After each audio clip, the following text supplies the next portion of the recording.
Thank you all. Good afternoon. Thank you for Jumpstart Organizing Committee, uh, Cindy, Grace, to having us to talk about sustainability and business today. I'm Wayne.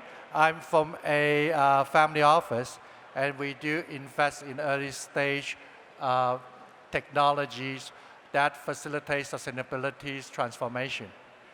So over the past few years, when we look at our portfolio, we notice the better performing companies are the company actually supported by a ecosystem. And so since last year, we formed something called One Earth Alliance, which is organized a summit like One Earth Summit with World Economic Forums. And we also work with our alliance members or partners, such as our panelists today. So the large corps in their own sector and the convening and the facilitator that will help the technology to help with the transformation.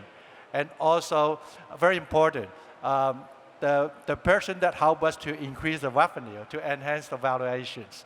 So may I just invite our panelists to say a few words about how ESG now working with your own role, your company, and your sector. Can we start with you, David? Yeah, very happy to. Well, for CLP, we've always seen governance as a fundamental enabler of long-term value creation. So that's where the story starts for us. But we're a power company, and as a power company, the overwhelmingly significant sustainability issue for us is climate change. And so that is the key focus that we have as an organization when we think about sustainability of the business. Thank you, David. Dee, you'd like to share a few on the consumer area? Hi, everybody. I'm Dee. I told someone I was going to be on this panel today, and they said, what timing? ESG's just been canceled. But very luckily at our company, ESG and the ideas around providing for communities and building for a longer lasting sustainable future really started in the 1920s. So I think, ESG is a perennial topic, and it changes depending on the time and place you're in. And, it's core to what we do. Thank you, Ilaria.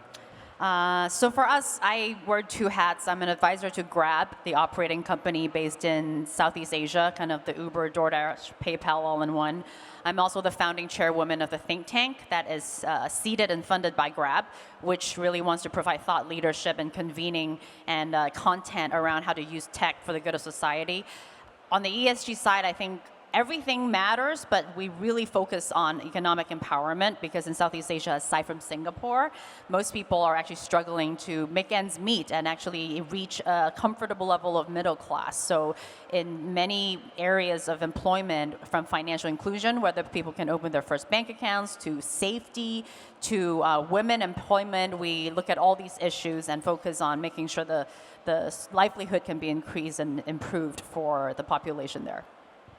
Yeah, thank you, Ilaria. I think good point, because when we think about sustainability, chances are we think a lot on the E, but then actually there's S and G as well. Well, this is my favorite part. What we like to work with the technology provider is with a goalpost, with something that we know that we should be able to solve a problem. So we'd like to look at the challenges that our corp and our business is facing in terms of sustainability. Now, CLP is one of the leading, earliest, and oldest corporates in Hong Kong. And there's a lot of oversight on ESG reporting. And you are managing the corporates, the company's disclosures and reporting.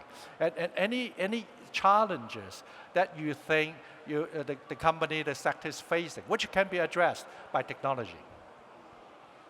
Well, there is a host of problems that can be addressed, at least in part, by technology. But I think one of the overriding challenges that we have is one that Dee alluded to. There is so much noise out there when it comes to sustainability and the issues that an organization should focus on. And it's very easy for companies to get distracted or diverted from course by that noise.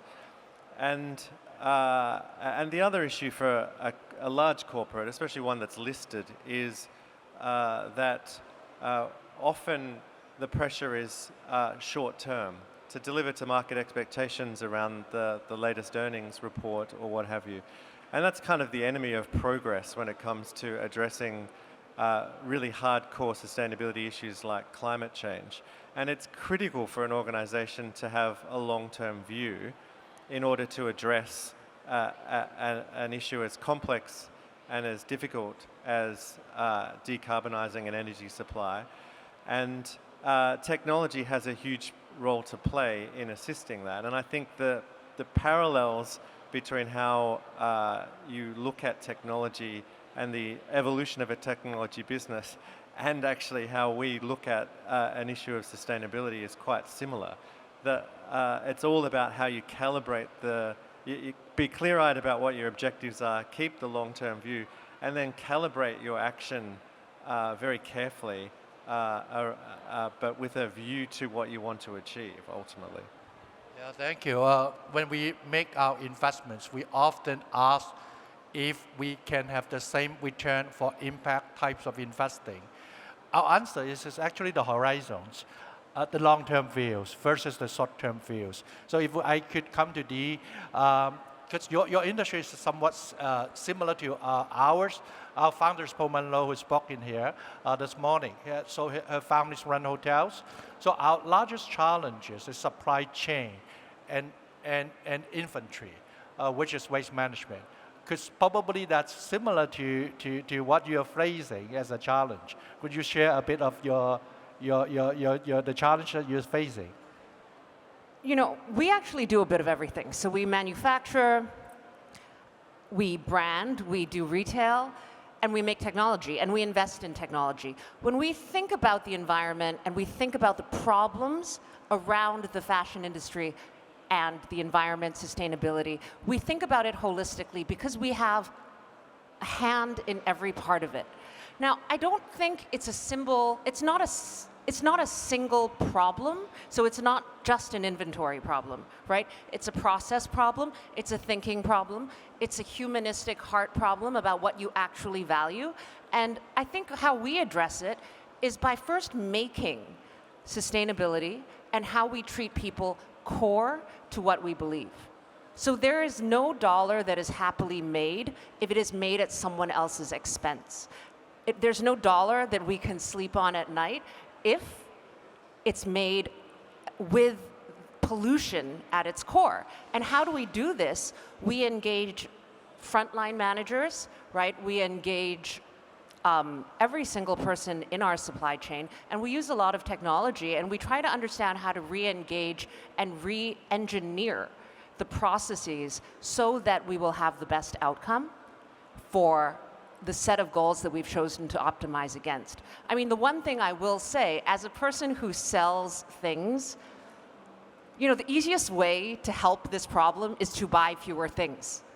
So, you know, you're sort of living at the midst or the crux of a moral dilemma, right? I mean, the bottom line is the business model in itself, where we tell you to consume and consume and consume, there is a flaw to this unless we can solve that through. So right now we're thinking very deeply about quality, and we're thinking very deeply about circular economy, because the linear economic capitalist system will not allow for our survival as a species or as a planet, right? And so I think that's how what we put at core is thinking about these big problems and being very upfront and loud about them, so we know what we're doing and what we're risking every time we make and sell something. Thank you, Dee. So that goes back to the heart, the people, the person, and that's probably a lot of work for the think tank to consider. Ilaria, if we could put the think tank of sort of your work in the perspective of startups. Now, when we work with a lot of startups, and then, of course, we look at them because they have a sustainability model, business model. But when it's being developed, there are different challenges, and it's quite easy for them to derail. So if you have experiences working with startups, and if you have giving them advices on how to stay on courses of the sustainability journey. Yeah, I mean, ESG by definition, the spirit of it is we want to serve the underserved, right? Whatever segment they are. And Dee really eloquently said you have to explore the complexity because often there's tension between profitability, scaling, and helping people who are underserved and need to be served. One of the areas that we are very passionate about is providing a lot of work for economic empowerment, for gig workers, for people who are underserved, for people who are normally not in the sophisticated workforce that you and I know about. I am very passionate about female empowerment, especially in countries where women are, unlike us who are very lucky in Hong Kong, we can just come and work. Some countries, because of their religion, culture, women are not even allowed to leave their house without their husband's permission. So how do we bring employment with the digital platforms revolution to them?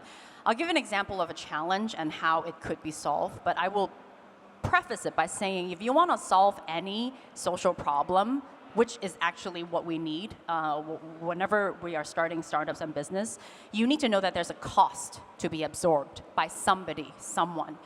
If you don't want to leave anything on the table for anyone, ESG is probably not for you. Now, if you're willing to absorb the cost, whatever it is, by investing into education, by not charging people crazy margins so you can take home all the money, but yet, people are owing money to loan sharks, you need to think about a business model that works both ways.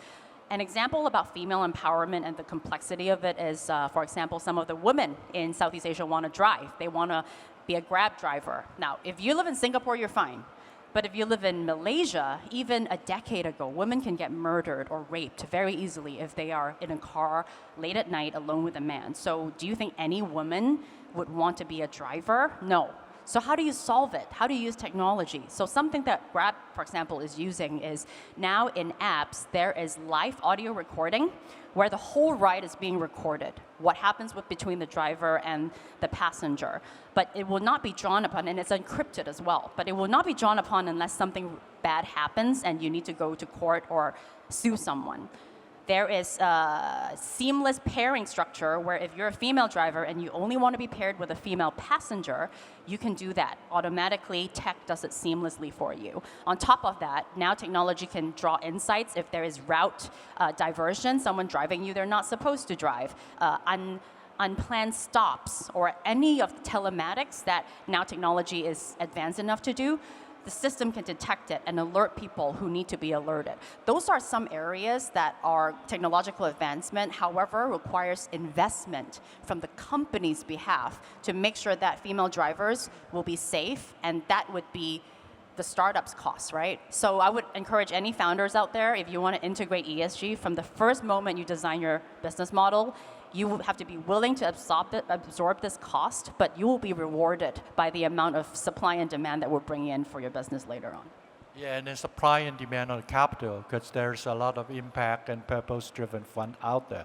We actually invested in a business which is provided financing to villagers in Indonesia to overcome the loan shark issues. We can come back to you. So thank you, Ilaria, for sharing a bit of a solutions. We will come back to you for more. But back to David. Now we talk about the challenges, and we probably can look at the solution systematically, and then talking about best practice, how to put the solution into best practice. Now, CLP is, at least in Hong Kong, each one of us looking upon you for our Scope 2 compliance. So that's very important. Can you share, if you can say, pick one or two ESG initiatives that's really have a deep impact to your industry? Would you share? I will. I might just pick up what Ilaria said, if I may.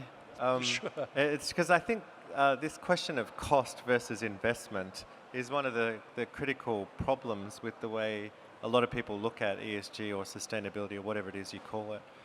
I think it was Oscar Wilde who said something like, the definition of a cynic is the person who sees the cost of everything and the value of nothing. And I think that is a fundamental issue with ESG that we're seeing at the moment. It's really easy to point to the short-term cost of taking action. It's more difficult. It requires a longer-term view. It requires a little more thought and vision to think about where the value comes from that short-term cost and the payback that can come from it.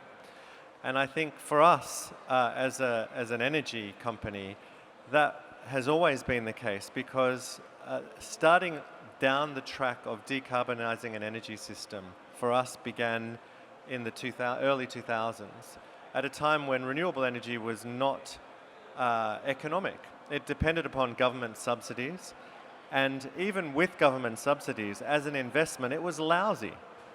It didn't stack up when you compared it with the other opportunities that we had at the time. So if you just looked at it as a cost or as an investment, looking at it through today's lens only, you would never have done it.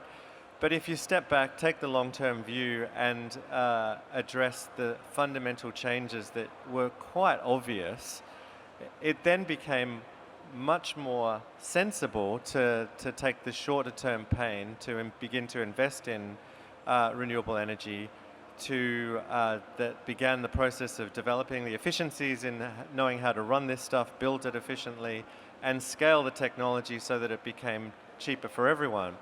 And if you look fast forward to today, we're standing as a power industry on the verge of forecasts that say demand for electricity is likely to triple between now and 2050, driven by the power of decarbonizing the electricity sector. It opens up opportunities for a whole raft of other sectors to decarbonize. Most obviously transport.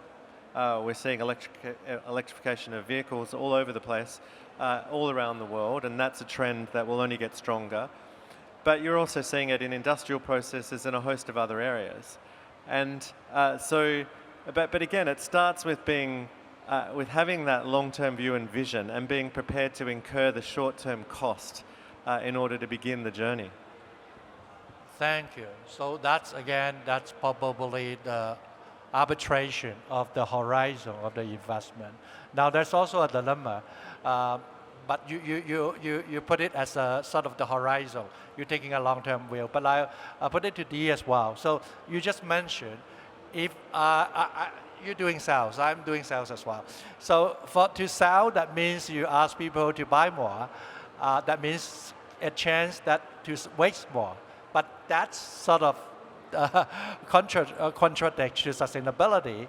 And for you, in terms of how do you manage revenue growth and avoid, because the market is asking for particular agency for sustainability products, and how do you sort of balance it to manage the risk of being greenwashing? I think, first of all, we need to talk about the fact that today sustainability or hitting some key sustainability metrics, that's hygiene. Like, people just expect it if you're younger. The reality, though, is nobody is going to be willing to pay for green, which does lead to a lot of greenwashing.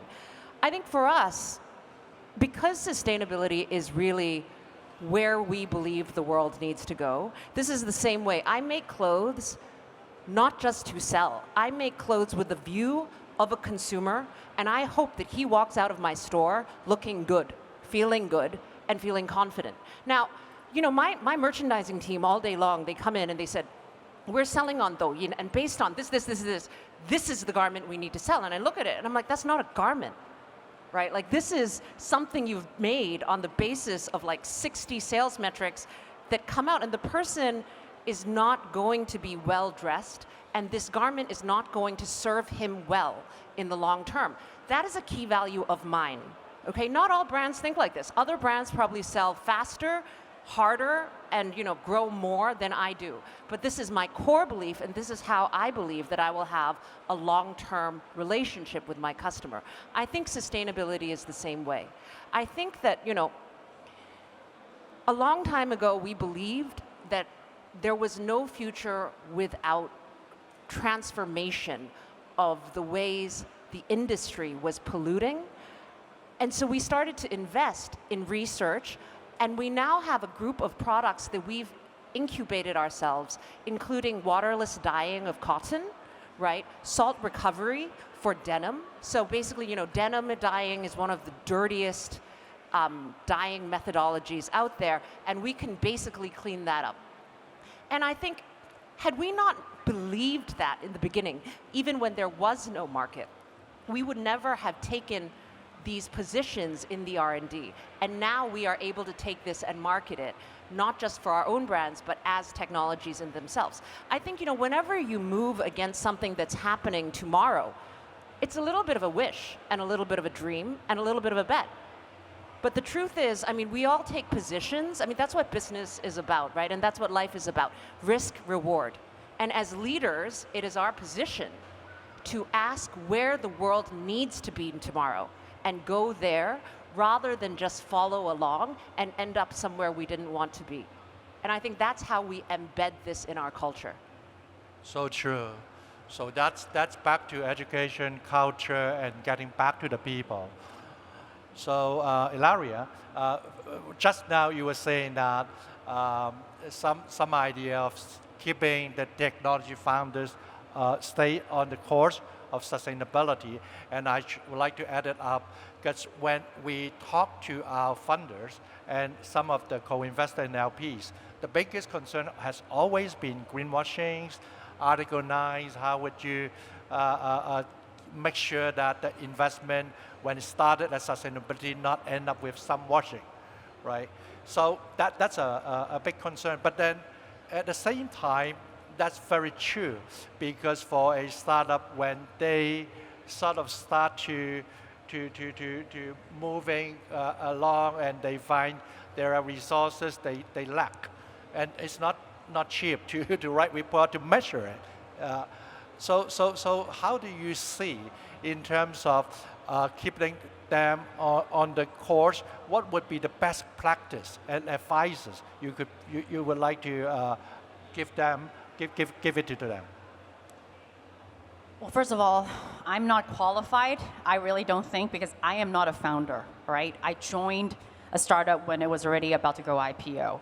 I'm a founder of a think tank, but that's not the same. So you guys will have to think a lot about where you get your money from. I think that would be the first thing.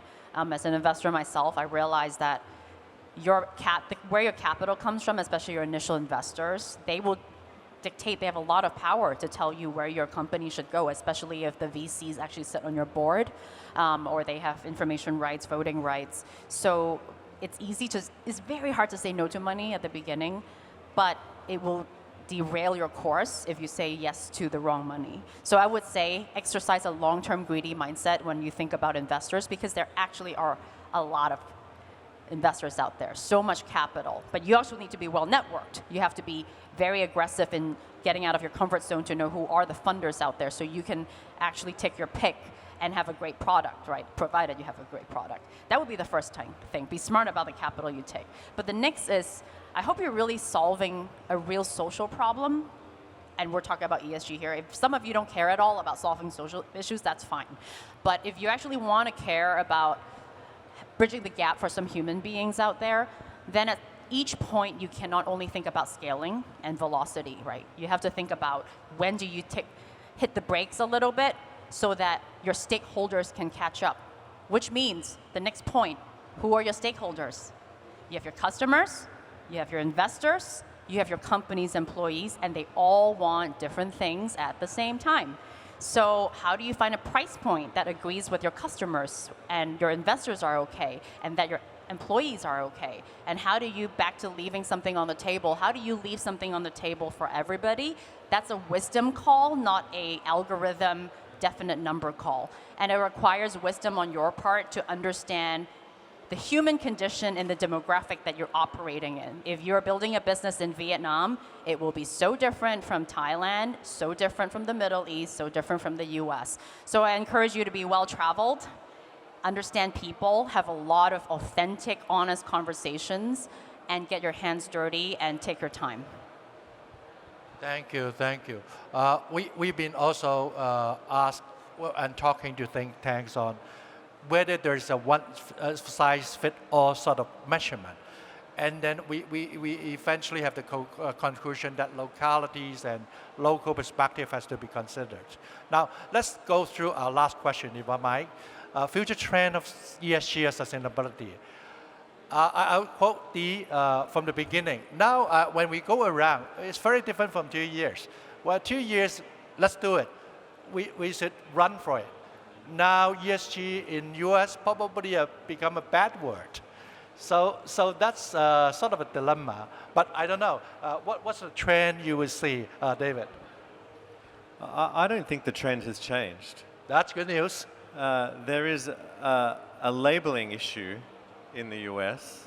Certain terms have been politicized and have become dangerous for organizations. But I think we spend way too much time, apologies to Ilaria who lives there, thinking about what the US do or the politics that's coming out of that place. If you look at this part of the world, the direction of travel is absolutely crystal clear and remains unchanged. And so I think we've had this conversation at numerous of our management and board meetings over the last several months, and the view is unanimous across the board that we should all stay the course of the issues that were identified long ago as the most material ones for us.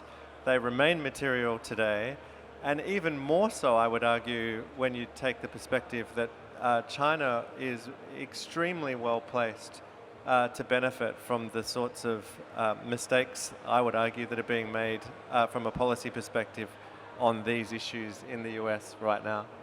Yep, that's good to know. And maybe we can ask Dee as well, you sell your clothes and your products to the US market? No. Okay. So, no, the future Honestly, trend, yeah. here's my view, okay? Trends are trends. I come from fashion. I know all about trends. Trends are garbage because they come in and they go out. What matters is what you believe, and what matters is your truth. And I think we can all look out and see what's happening in the world. I think we can all be troubled by the fact that there is vast inequality in the world and that people are not going to be able to live lives where they have certainty of stability and the ability to move up in the world. And I think that is truly problematic. And so in my mind, regardless of what the trend is, we do what we believe is right. And you call it ESG, you can call it CSR, you can just call it whatever you want. And regardless of what you write on your perspectives, do what's right from your heart, because that's what's going to allow you to look back on your life on your deathbed and say, I did the right thing. So, Ilaria, so you talk to a lot of people. As a think tank, what you think in terms of trends? So I'll say something that I think is both a trend but also a tried and true tale as old as time. And I agree with you completely, by the way. I think that US is no longer the most powerful country in the world. Shoot me for it, but we're increasingly living in a multipolar world where there are a lot of uprising of countries that are more and more powerful. There's China, there's all these China plus one and neutral in the middle, all kinds of things. So we need to be well aware of many trends, many cultural trends, and respect a lot of different countries and know about them. And I think to succeed, we actually need to be curious, intensely curious about humanity, and not thinking that, if we only send our kids to the US and speak English, we're good. No, we're no longer good, actually. We need to understand problems. And every country is becoming much more and more isolated and protectionist. So increasingly, we need people who are bridges, businesses that are bridges. And so I would say the trend is to get to really know other human beings in this world. I know it sounds simple, but it's so not. We're so complicated, and we're so guarded, and we're suspicious, but we're also collaborative. We are also yearning for community. What is your role in this world? I will ask every founder, and I will ask every founder to really be aggressively compassionate and curious about other people, then you can build a business that can last with good values. Thank you for our panelists. So our founders, don't stop. There's a lot of opportunities no matter what you're seeing on the news. So thank you, I think, thank you for joining us today.